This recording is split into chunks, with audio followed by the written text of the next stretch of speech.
Welcome to Imprint, a podcast about creating a home and life you love. I'm Natalie Walton, an interior designer, stylist, and best-selling author focused on an holistic approach to homes. Each week, I'm sharing insights and interviews about the creative process to help you enhance both your interiors and well-being, as well as provide you with the tools and resources to make considered and sustainable choices with all that you create. Hello, everyone. Welcome to Imprint. I am so excited to have my guest on today, Amanda. Well, I always call you Amanda Jane Jones in my mind. I don't know if that is how you go in reality, but I am Yes. so excited to have you on the podcast because I have been a huge admirer of basically everything that you do for so many years, followed you online for many, many years, and you've got an incredible book coming out. So we want to talk about that, but I have to take this opportunity as well to learn about you, your story, your journey, because it's a really interesting one. So welcome to the podcast, and I'm really excited to get into a chat with you today. Oh, thank you for having me. That was the kindest intro ever. I feel the same about you. This is really fun. It's like meeting a friend that Yeah. you've never met before. Exactly. All right. So, like I said, I've got a lot of questions for you, and because you've had such an incredible career so far. I mean, I feel like for you, it's probably only just beginning, and you are, a mom. You do lots of amazing creative work. But where I often like to start with the podcast is to kind of go back to the beginning. So I'm really curious, and this is, Sure. about people's sort of, I guess, their journey and who they were sort of before they had to make that decision about, I'm going to go to design school, or I'm going to do this with my career or my life.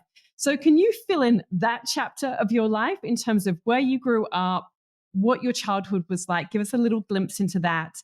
And I guess that up to that point where you're starting to make a decision about what do I want to do? Where do I want to go with my life? Yes, absolutely. So I grew up in Kansas City, and my mom was really good at cultivating the arts. Like, I just created all the time. She had an art closet full of every imaginable little bit and bob that I could use at my disposal. And that was fun for me. I would just sit for hours, and I've done the same for my kids. And so it's fun to see them continue the tradition, I guess. But I started out wanting to be a photographer, and then became an apprentice during the summers and realized just how much socialization there is involved with being a photographer and talking to people, which is really hard for me. I'm just like a homebody. I love being home. And so my mom actually encouraged me to try graphic design, and it's been the perfect fit. And I've just loved it ever since.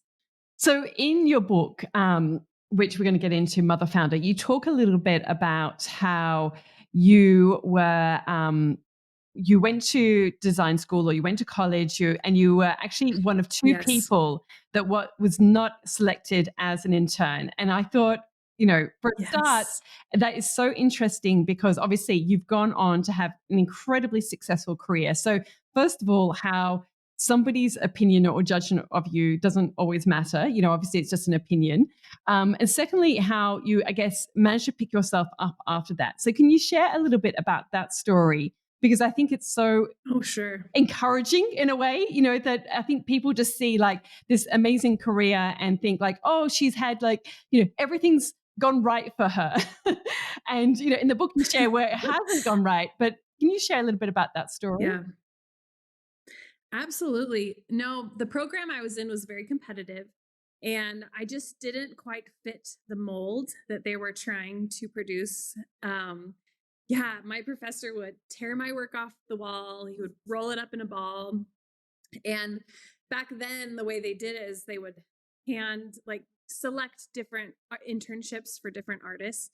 And then at the end, I didn't have one. And no one explained to me why not. No one explained to me anything. They were just like, have a good day. So I was like devastated. It was something I'd worked so hard for. But I joke all the time that I need to write them a thank you note because that experience completely changed how I viewed the art world. Like, I learned that no matter what, I'm in charge of my destiny. You know what I mean? And that night, I remember thinking, I'm not going to be left behind. So I sent my portfolio out to probably 50 studios. I only heard back from 3, and then 1 said yes. And then from there, it's just a stepping stone. You only need 1 yes every step of the way. And then everything builds on itself.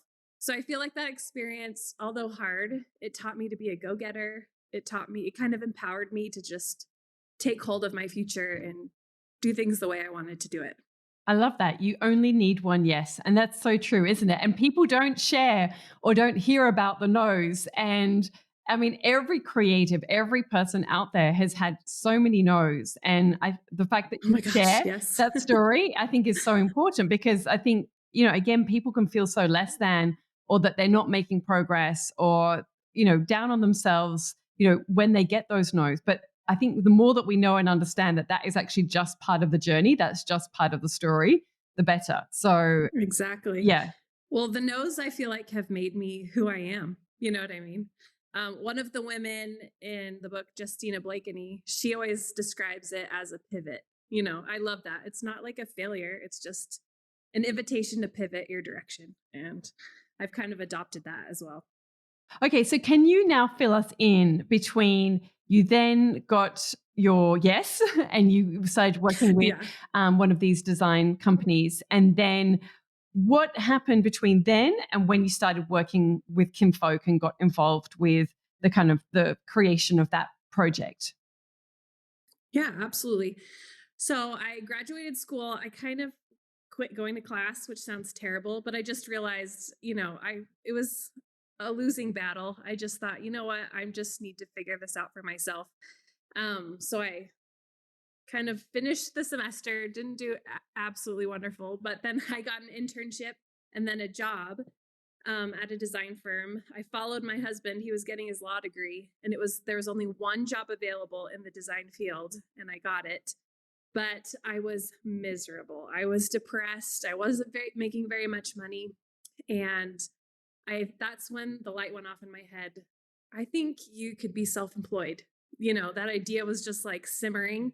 And so I spent that whole year just hustling on the weekends, hustling in the evenings. So I'd work my design job, learn as much as I could from my employer. And then after a year, I quit. And I'm not going to lie, it was really scary because my husband was just in school. He wasn't making any money. So I was the sole provider. And that first year, I just asked everyone I knew, do you need work? Do you know anyone that needs work? And so I did a lot of things that maybe weren't my dream job, but it was a stepping stone to bigger jobs. And by the second year of being self-employed, I doubled my income. And by the third year, I quadrupled it. And it was just so empowering to know that I could kind of make my own destiny and make these choices that crafted my career. So it was a great way to start. And Yeah. then that led me to Kinfolk. Yeah. So how So did you meet them, or what happened for that magic to happen?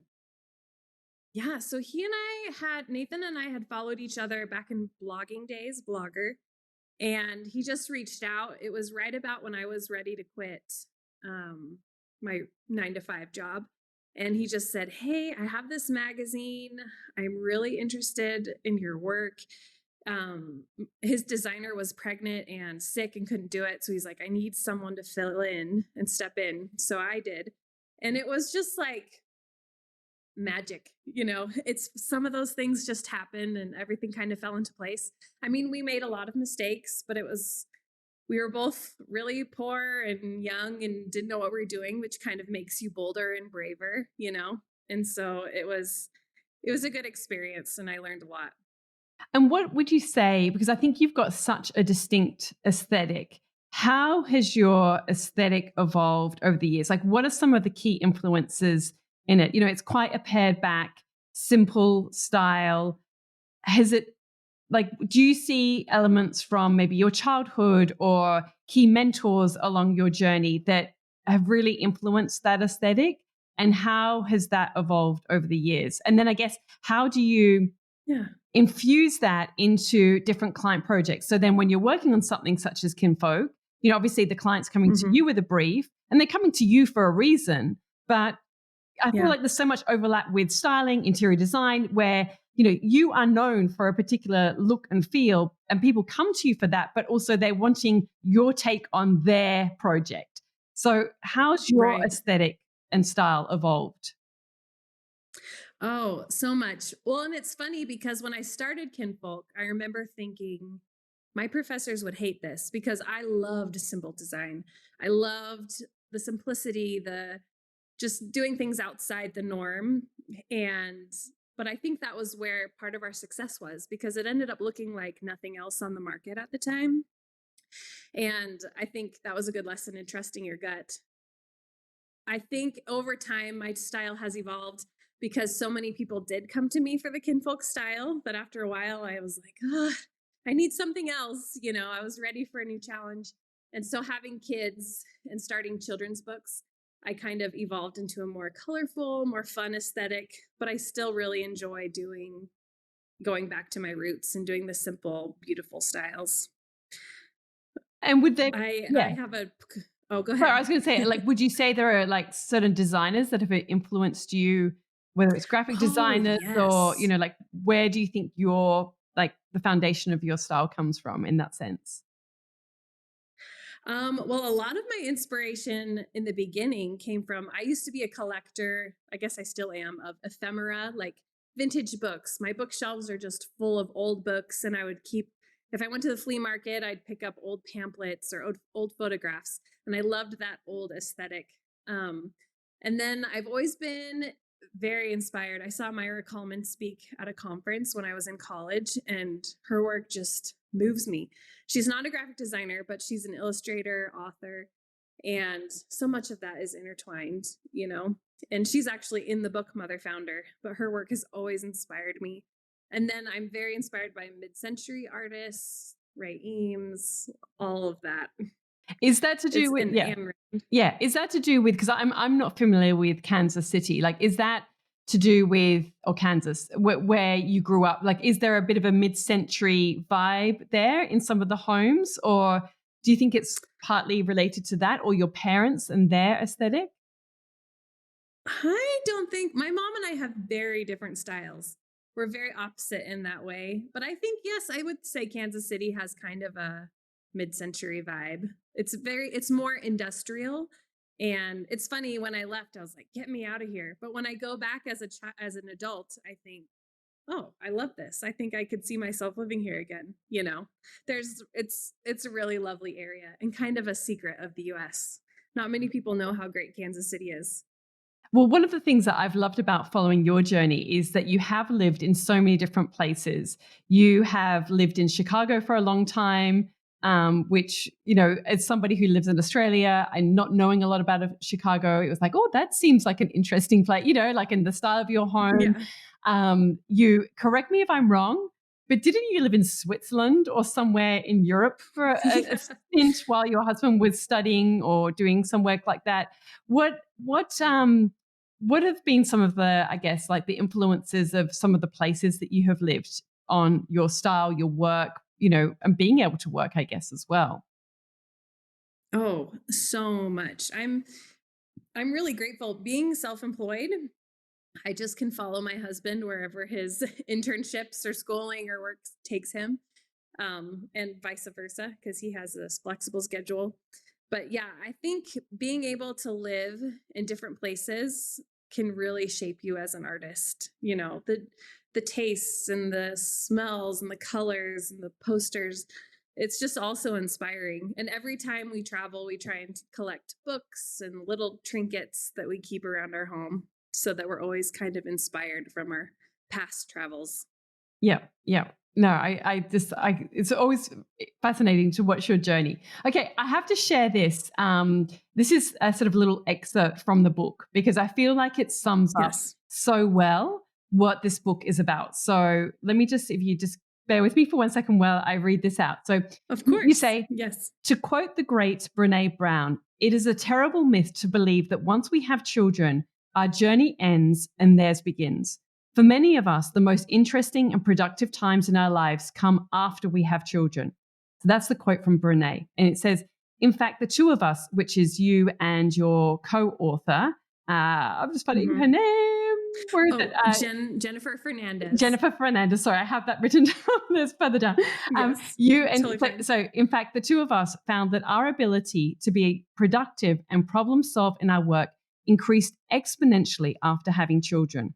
We wanted to spend more time with them and do great work and make good money. So we were smarter and wiser with our time.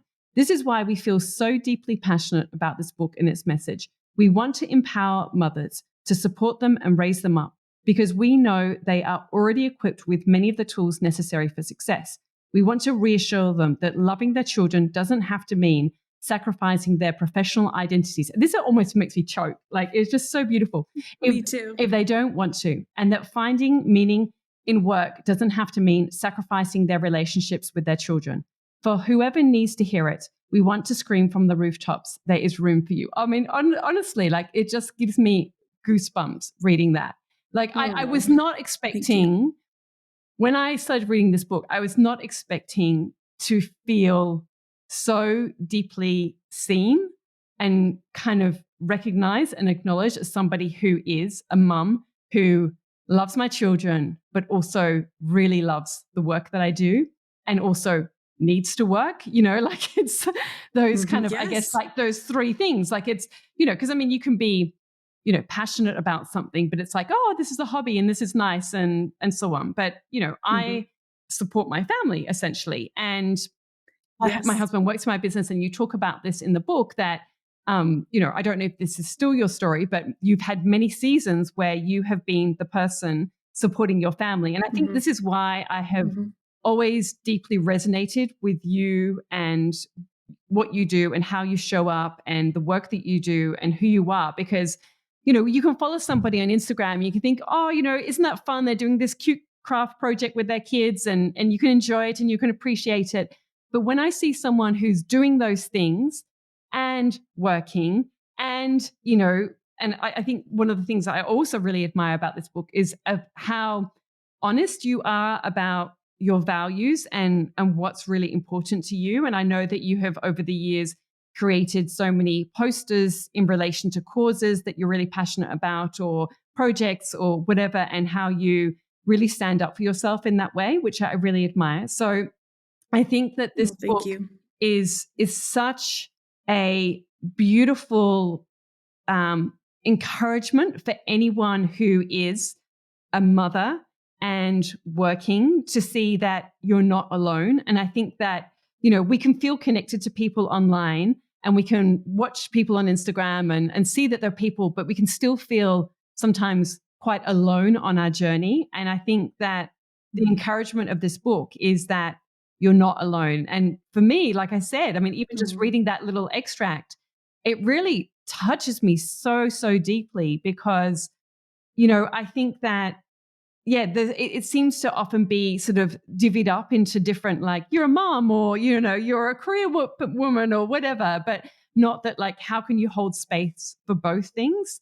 So what compelled you to create this book? Was that something that you were feeling deep within you? Yes.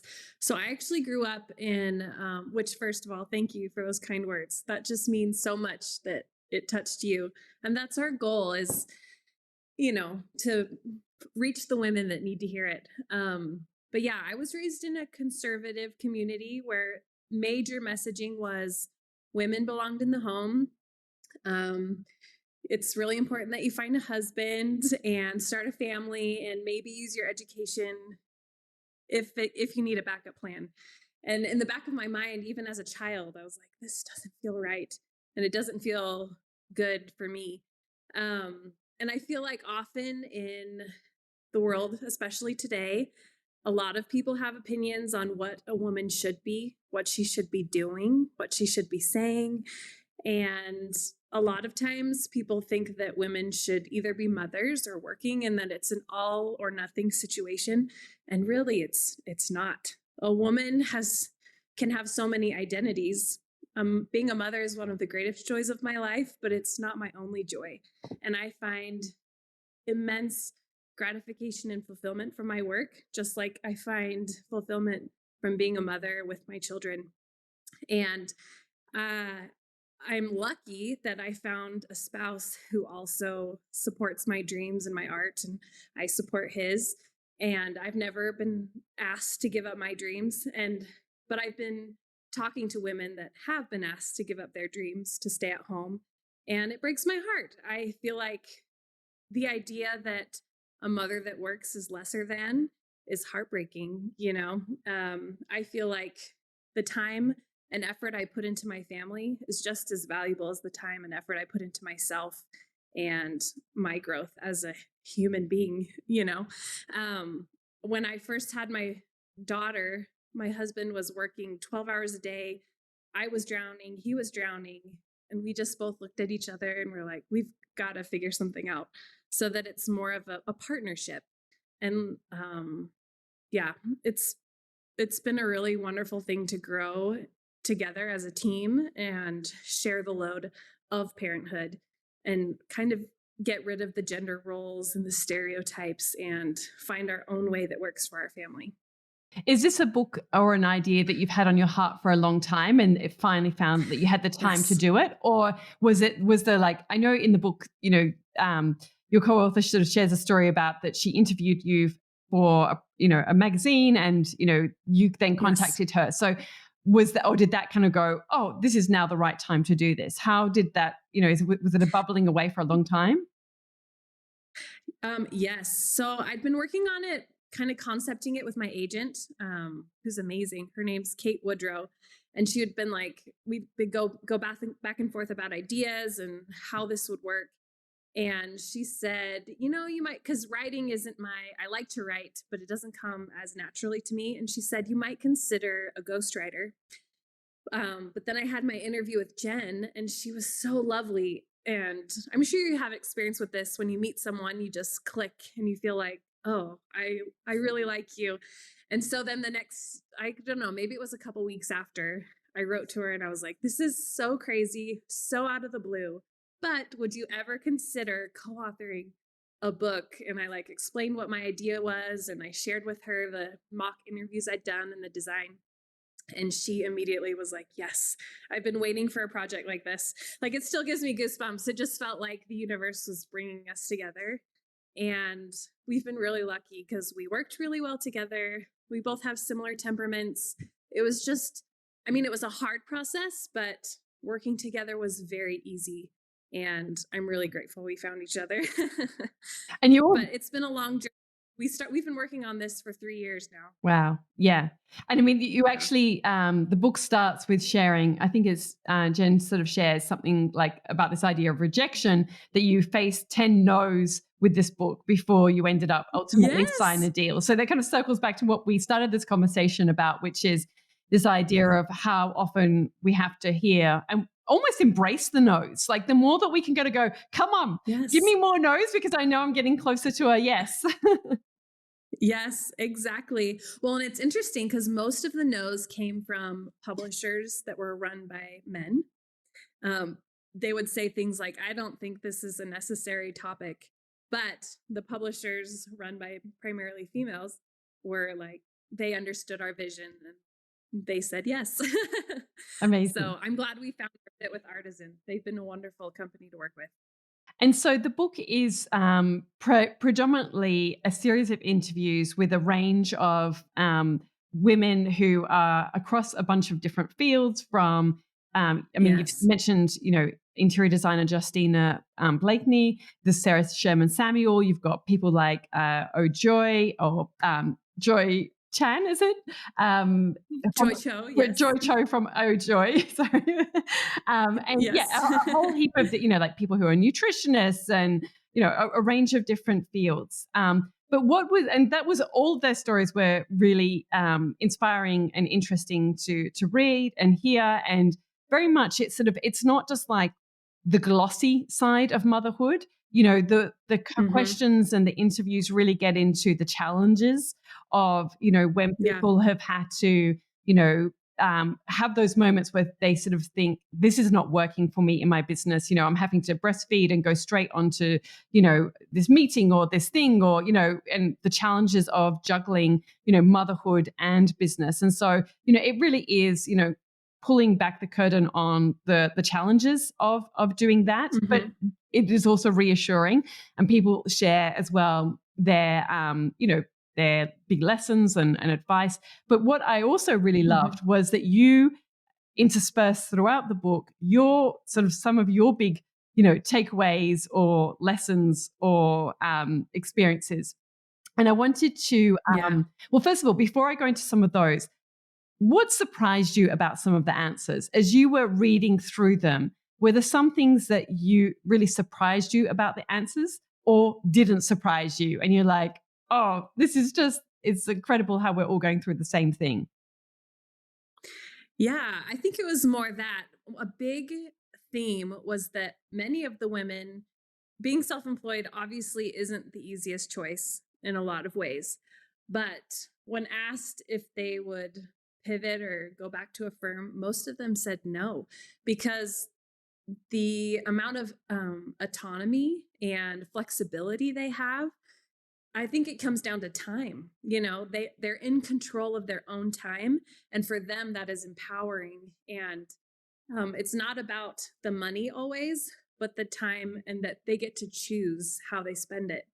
I think choice is a very big theme in this book. I think when women have more choices, the more freedom they have, and the more power they feel in their own life. And yeah, I found like I feel like that, but then it was validating to hear all of the other women feel similarly. Yeah, because I mean, it's 68 interviews, like sort of a big cross section of women from different industries. So it's really Yeah. interesting to hear and, read and learn about, like, oh, yes, this is a pattern. Like, this is not just, Yeah. one person's experience, but this is the experience of many women. So, yeah, I think that's Yeah. important. Well, and we tried really, really hard. We were very thoughtful about who we invited, because we have women that have Harvard degrees. We have women that are self-taught. We have women that started their companies before having children, women that started after their children were grown. We have single moms, divorced moms, stepmoms. We have women that, you know, are in Forbes, and women that lost their jobs during COVID and had to make ends meet. There's just a very, very vast variety of women and circumstances and backgrounds, that our hope is that anyone who picks up the book would see themselves reflected in some way on the pages, if that makes sense.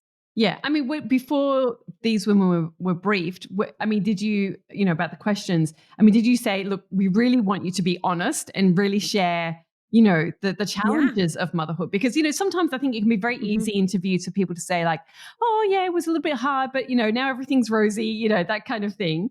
Yeah. Was that part of the brief for the book, that people really needed to be honest? Absolutely.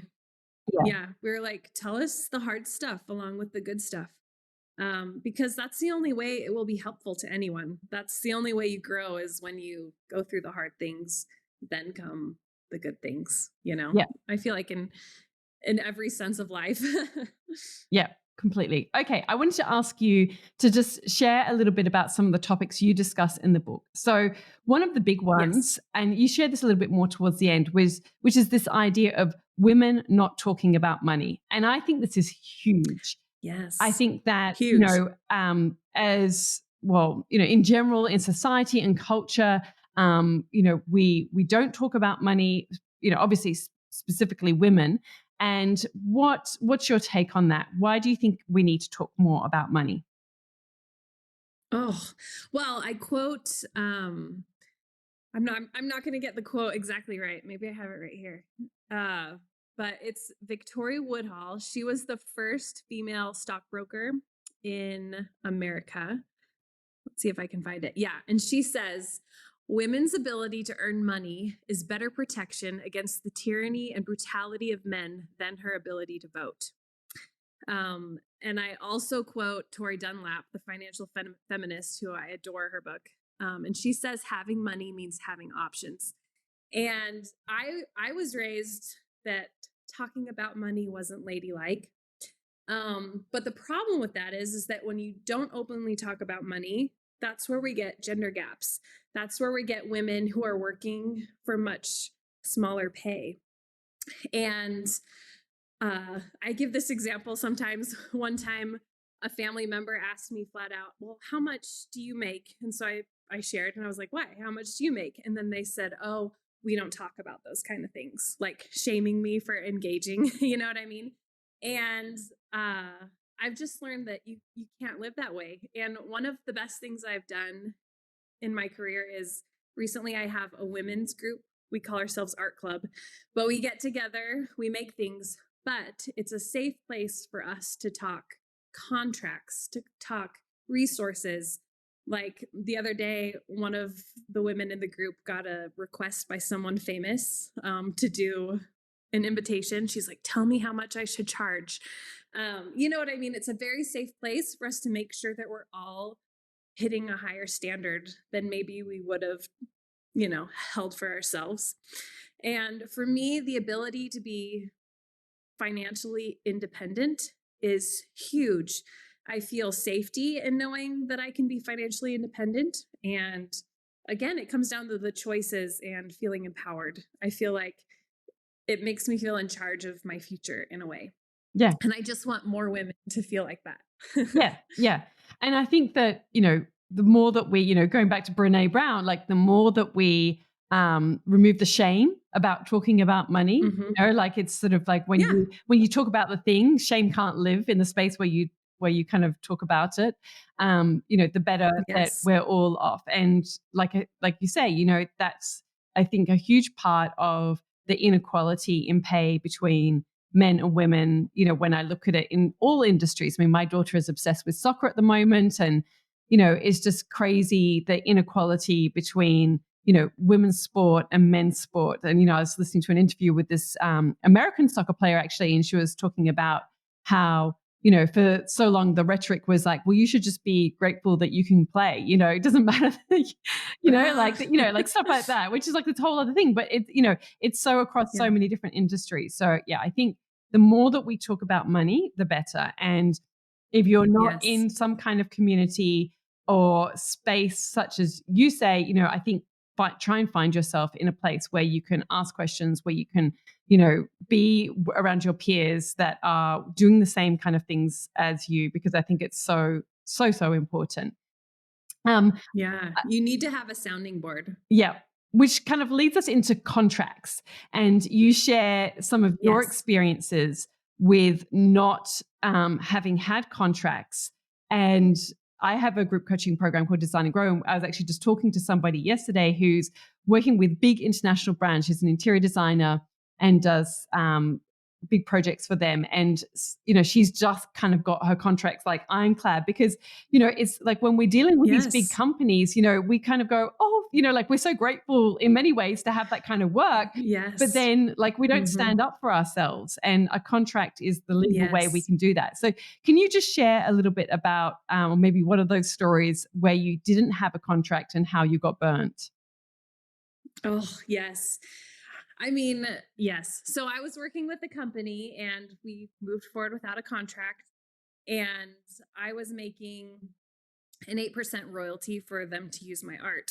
And all of a sudden they came to me at like January something, and I was just preparing for my maternity leave with my second.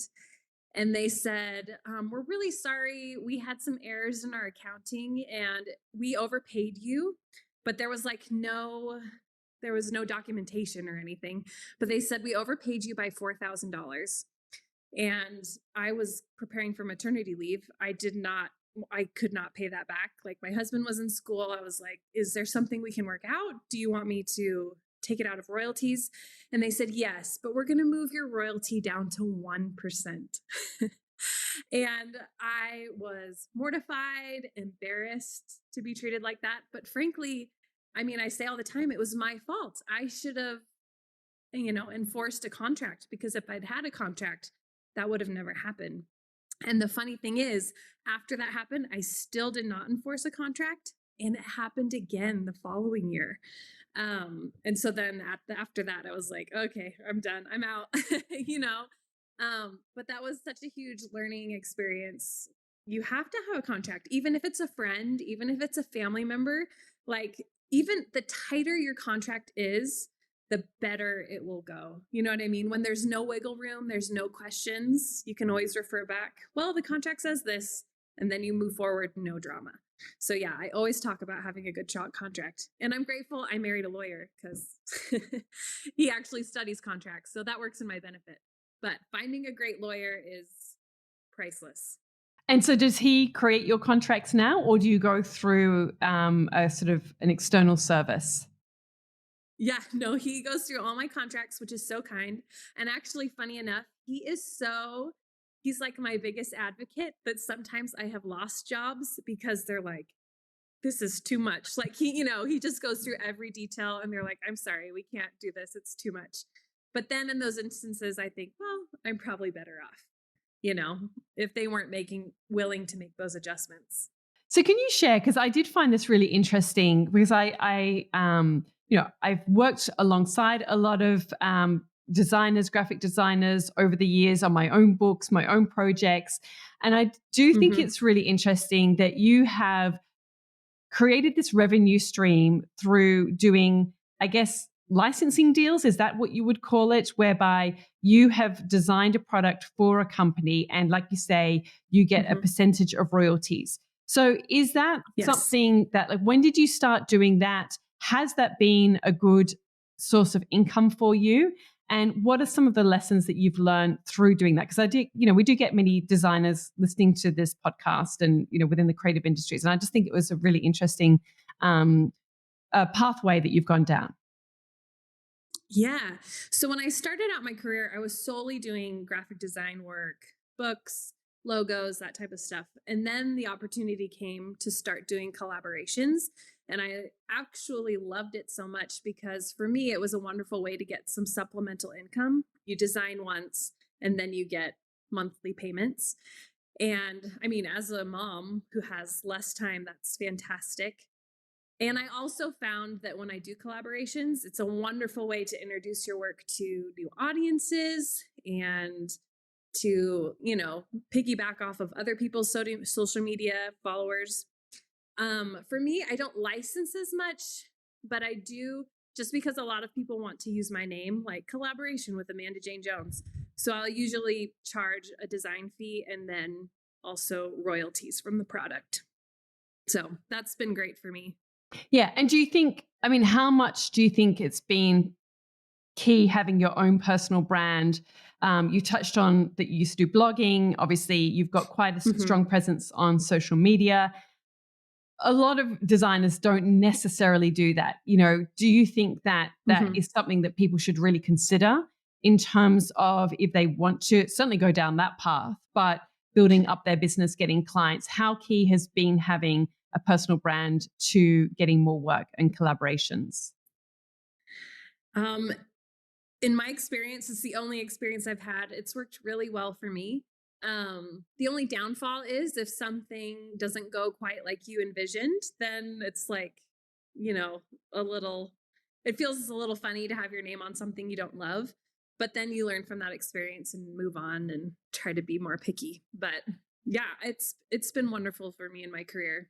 And it's also been fun to like broaden my portfolio, working with different companies and learning how they work. Everything is a learning experience, Yeah.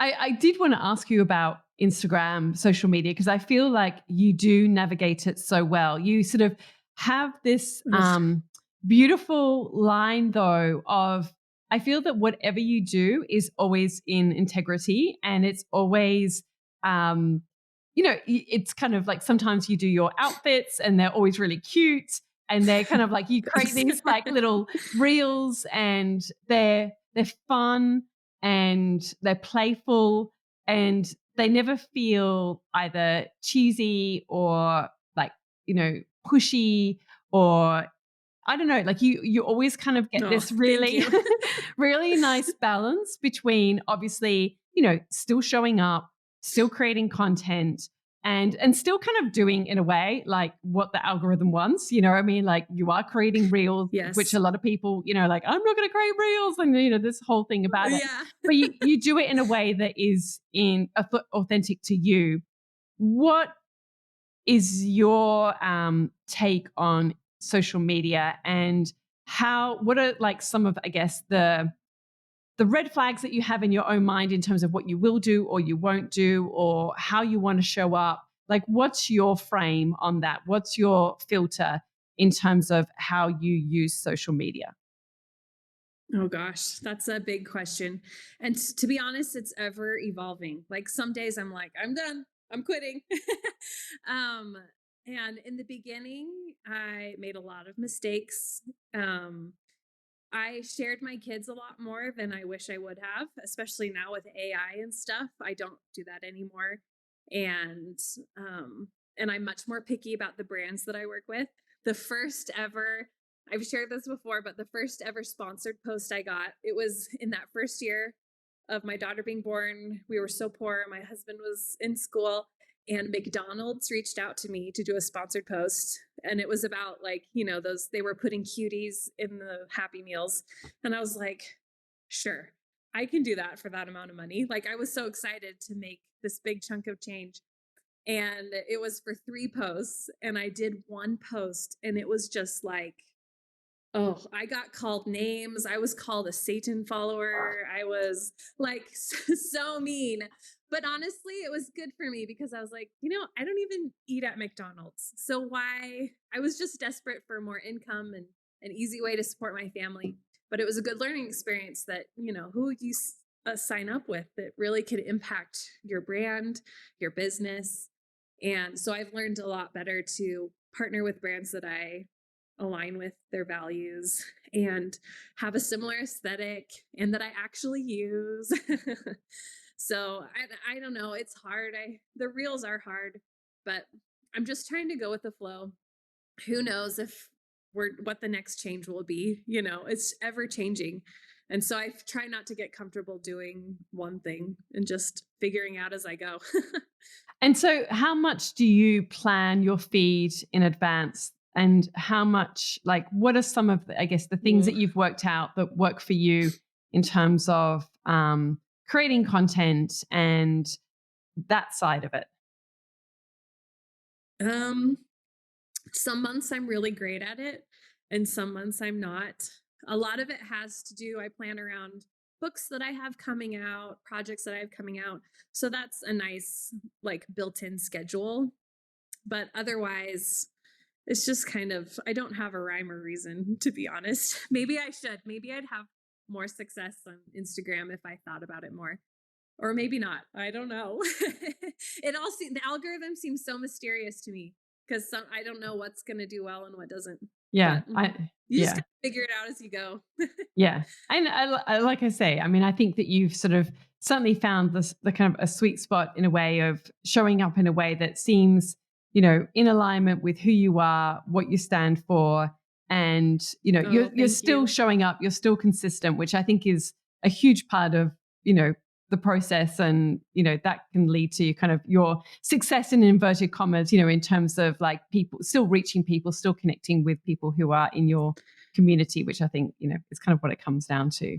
But yeah, Oh, yeah, it's I always enjoy it anyway. Whenever I see one of your posts, it's like there's always oh, something to thank you. enjoy. So I did want to ask you, and you touch on this in the book as well, about Mhm. supporting your family.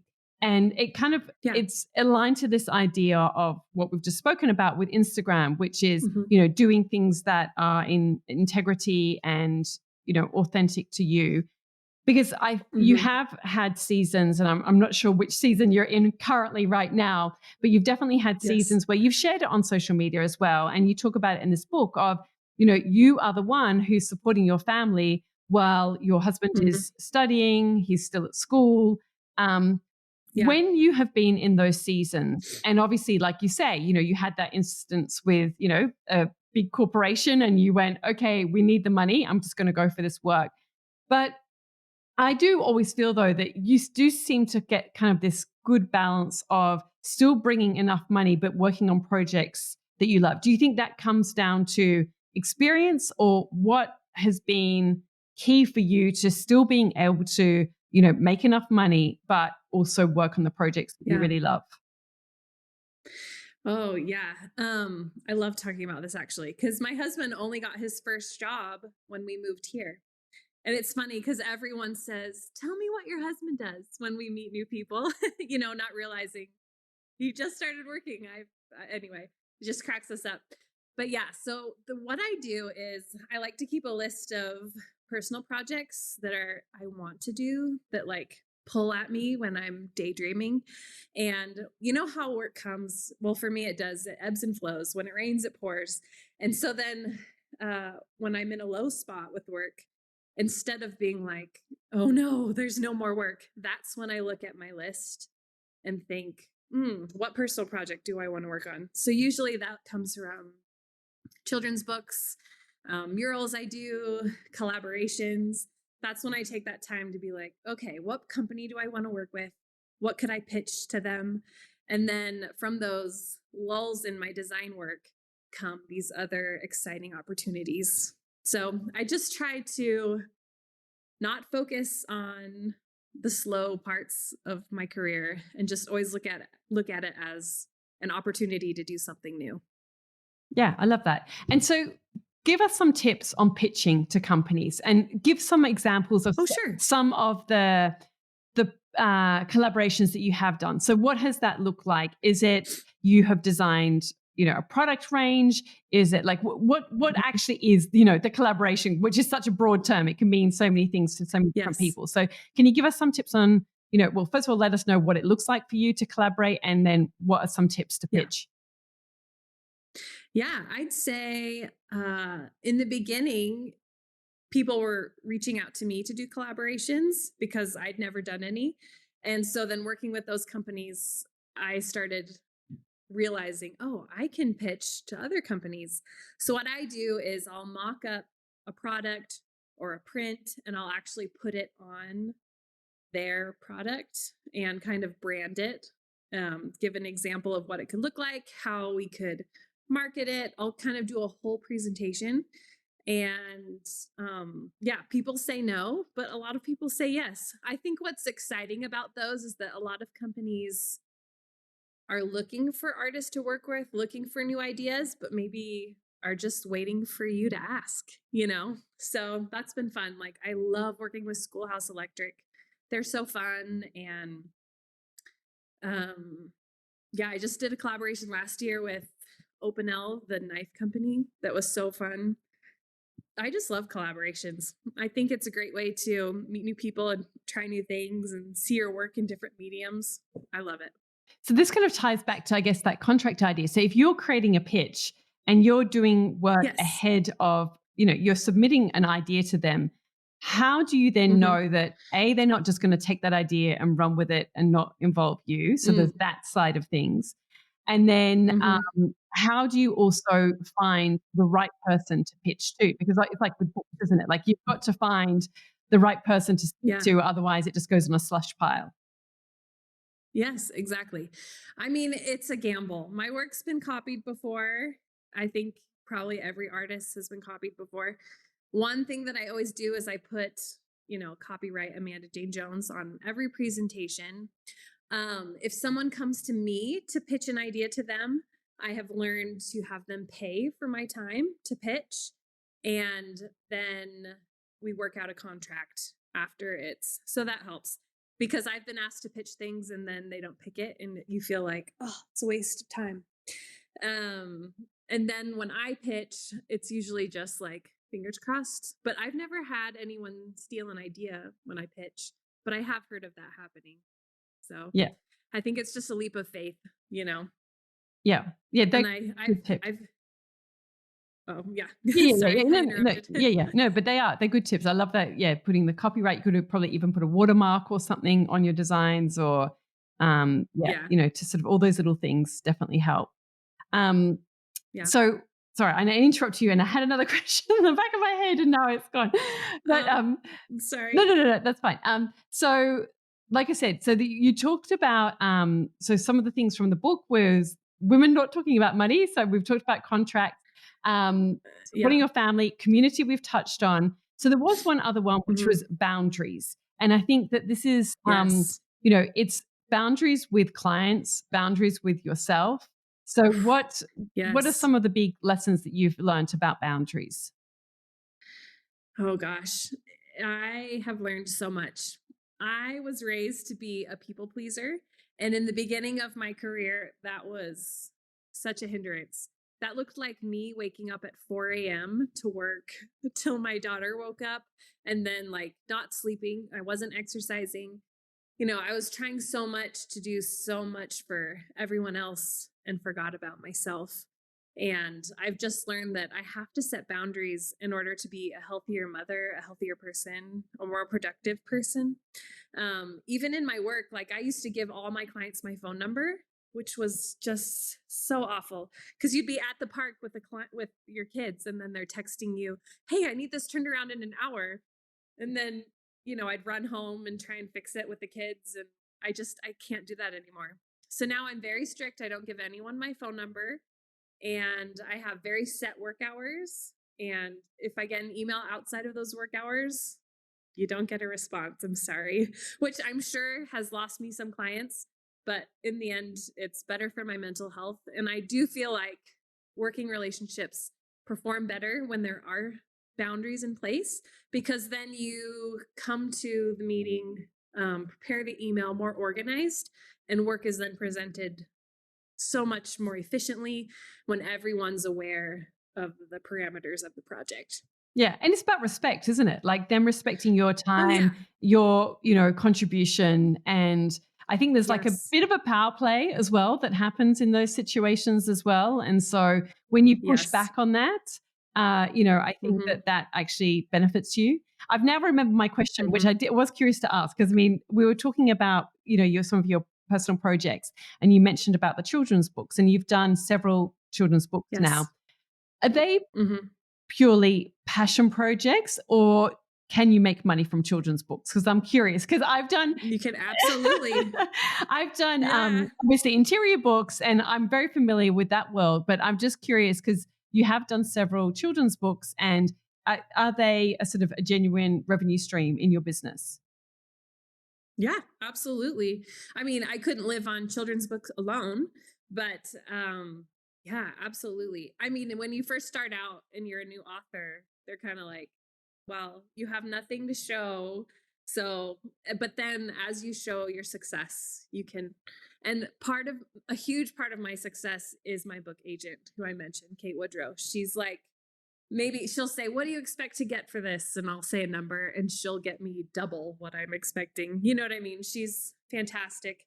She worked at Chronicle Books, so she knows the industry. And I think it's really important to have someone like that on your team, because they handle the contracts, they handle going to bat for you, and they ask the hard questions that I don't want to ask. And then I can just make beautiful books, which is my favorite part, you know? So what would you say, like if you were to kind of divvy up the different revenue streams in your business, like what percentage Sure. roughly comes from just purely freelance work? What percentage comes from, say, collaborations, say maybe book Mm. royalties? Like, I don't know what other revenue streams that you have, but roughly what would you say? I'd say graphic design is still a hefty portion. Books have now become another hefty portion.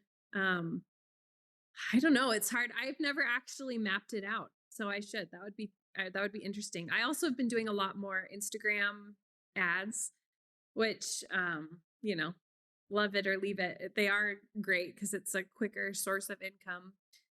But yeah, I'd say that graphic design work is like my bread and butter that sustains me through the year, and then books would be like the second biggest thing, and then the occasional Instagram ad collaboration. Collaborations don't always, there are some that make a ton of money and some that don't, like working with smaller brands don't always make a lot of money, but oftentimes I'll choose to work with those just because I want a beautiful, like, have you seen my chess set? possibly? You No, do that? no, I'll have to check that Oh, out. well, Yeah. I do that with a local company, and they're handmade, super intricate, expensive to make. So neither of us make a ton of money on them, but they're just so beautiful. We don't care. You know what I mean? Oh, I just complimented myself, but you know what I Yeah, mean? I Like know.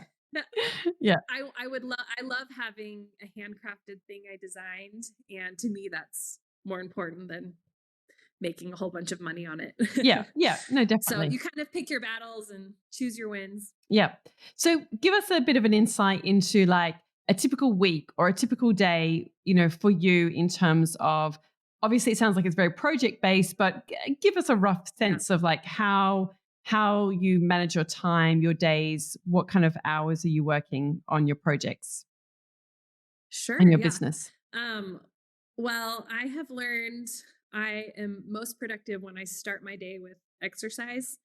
And I just like, I'm embarrassed. I almost can't function without it. And I'm pregnant right now. I'm 29 weeks and it's almost elevated. Like if I don't exercise, just my whole day's gone. So I always start with exercise. And then my youngest is in school. And so I work every morning and then my husband and I trade off. So I work Monday and Wednesday afternoons. He works Tuesday, Thursdays, and then Friday is kind of like our flex day. We'll be like, I have a project due. Can I take it? I have a presentation. Can I take it? So we kind of just map out our week that way. And it works great for us. I realize that might not work for everyone else, but hey, it works for our family and we feel great about it. Yep. And so you've mentioned, previously you would get up, very early in the morning to work on projects, maybe working late. Yes. So are you really good now at enforcing boundaries around, working within work hours? And Yeah. how does that look? What does that look like for you? Yeah. I mean, there are some days when I have a deadline and I have to work late, but generally speaking, now I just work during my allotted hours. I really don't work on the weekends. That's my time to be with my family. And yeah, the key for me though is um I let people know ahead of time. I don't work 40 hours a week. It's usually 20, 25-ish, sometimes 30. And so I can't turn things around really fast. Like if you work with me, it might take 2 weeks to get a draft. But most people are okay with that, which is great. I find that when you set those boundaries up front and they're aware from the start, it's not an issue. Yeah. Yeah.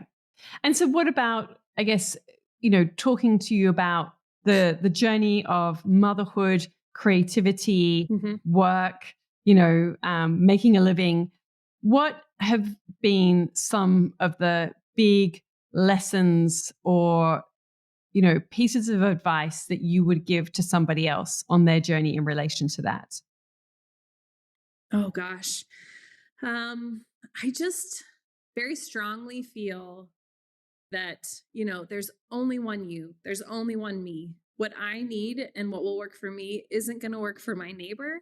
It's not going to work for my in laws. It's not going to work for my children. We really need to hone in on. I feel like there's just so many opinions on what women should be doing, but only you know what works for you. And I wish I would have understood better how to trust my gut, follow my heart, and find what's right for me.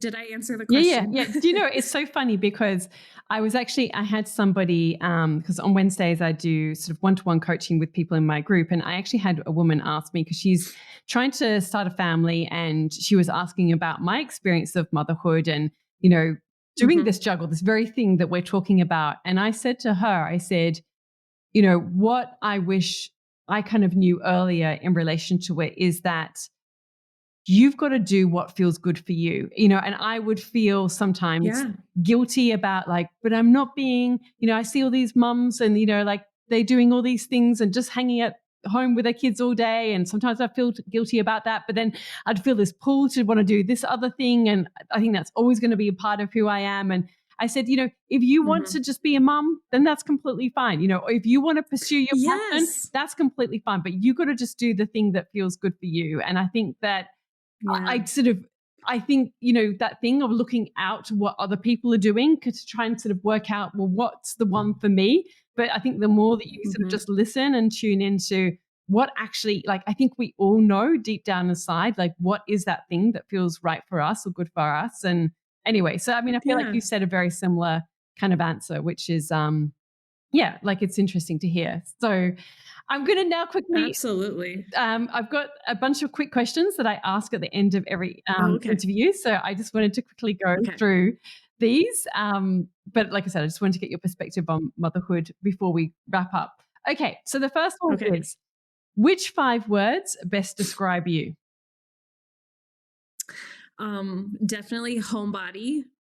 I think creative, and I think I'm dependable, and I'm a very motivated person and loyal. What's the best lesson you've learned on your life journey so far? Oh gosh, just to be kind and not gatekeep. The amount of women who have helped me along my way, just out of pure generosity, I love to give back in that same way. I'm a big fan of not burning bridges, but building them as best I can. Love that. What's one of your proudest achievements? Oh, in my career, Yeah. um, I think I think bridging the gap into the book world has been one of my proudest ones because a lot of people were like, "No, you're a designer. You can't be an author." But I'm proud that I just did it anyway and stuck with it. So my children's books, and then also I'm just really proud of Mother Founder. It's I just desperately hope that it finds the women that need it, and I hope it can change some hearts and help women succeed. What's been one of your best decisions? I think to be self employed, I think I would have been miserable had I stayed in the corporate 9 to 5 world. Who inspires you? Oh, I think at this point in my life, maybe this is cheesy, but my kids really do. They are so funny and so fun. And they're still at those ages where they are completely themselves. They don't care what the world thinks. They wear whatever they want, they say whatever they want. And I just feel like my daughter is such a little feminist. I was nothing like that as a child. And I'm just emboldened by her and the way she thinks. And I love that. I love seeing this new generation. What are you passionate about? Oh, so many things. But I feel like right now, my main focus has been Mother Founder. I'm just really passionate about helping women succeed, helping women follow their dreams, helping women find the success in themselves and find choices for themselves. This might tie into this next question, but I'm curious. I mean, obviously, you've created this book and it's so deeply personal to you. Do you see it becoming anything else in some capacity? Absolutely. I mean, I'd love to we were thinking about starting a Substack, possibly a podcast. I'd love to do a volume 2 of some kind because there are so many women. Like for our first one, we only focused on American women just because we have the same parameters. But I think it would be interesting to do it on an international level and compare women from different countries and how they make it work. So, I mean, there's lots of applications. We need to find the right opportunities and the time. Yeah, completely. What dream do you still want to fulfill? Oh, I mean, having this baby has been a dream. I have always wanted a fourth, and we've had miscarriages, and I thought I was done. Um, so I'm just really excited to meet her. I keep having dreams that she's here, and then I wake up all sad that she's not yet. So I'm really excited that I get to have another kid. Yeah. Yeah. I love having 4. We've got 4 children as well. And it's just, Oh, yeah, it's been really, really wonderful. Like, I love for want of a better word, the balance. Like that it's, yeah. well, only, but, I have a brother. So I was one of 2 and we weren't like, super close as children. Some kids are very, very close and we weren't necessarily close. And so I always wanted a sister. And like my children are fortunate that they've got both a brother and a sister. They've got 2 and 2. So yeah, I do just love that, and I always felt my mum was one of 3 and somebody was always kind of left out, or there was a bit of a, so I love the idea of 4. So anyway, that's just my little personal take on it. I love that. Yeah. What are you reading? What's maybe on your bedside table, on your coffee table? What are you reading at the moment? I just got Ina Garten's memoir, and I'm really loving it. I had no idea about so much of her life. She's fascinating. I'm almost done with it, so I've been devouring it. I love it. Fun. And what are you listening to? Do you listen to podcasts? If so, which ones do you enjoy listening to? I do, but right now, maybe this is embarrassing to admit, I have been listening to Christmas music since November 1st. I love the holidays. So I'm just listening to a lot of Kenny Burrell and Samara Joy and Ella Fitzgerald Christmas. It's fun at our house. Right. And finally, what piece of advice would you give to your younger self? I think same thing we touched on before, just that there's only one you, trust your gut. Happiness and success will come when you're true to yourself. Yep. Beautiful note to end on.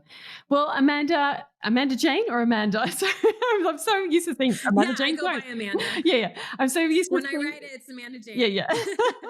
I'm so used to saying Amanda Jane Jones. It's like you feel like that's your full, like I'm gonna be sitting at the dinner table with you saying, "Hi, Amanda Jane Jones."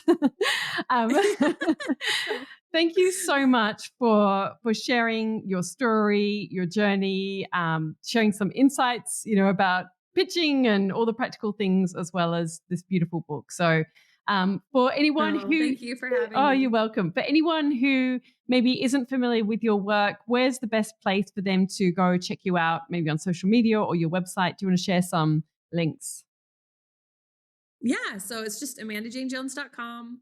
Same for Instagram, just Amanda Jane Jones. And then all of my books and Mother Founder can be found anywhere books are sold, really. Amazon, small shops carry them. Just Google. Yeah. We'll put some links in the show notes. So yeah, that'll be great. All right. Well, perfect. Thank you so much again for joining me today. I've really, really loved getting to know you more and having this conversation with you. Same. Thank you. I'm so honored. All of the links and info for this episode are at nataliewalton.com/podcast. Don't forget to subscribe so that you can get a direct download of the latest episode.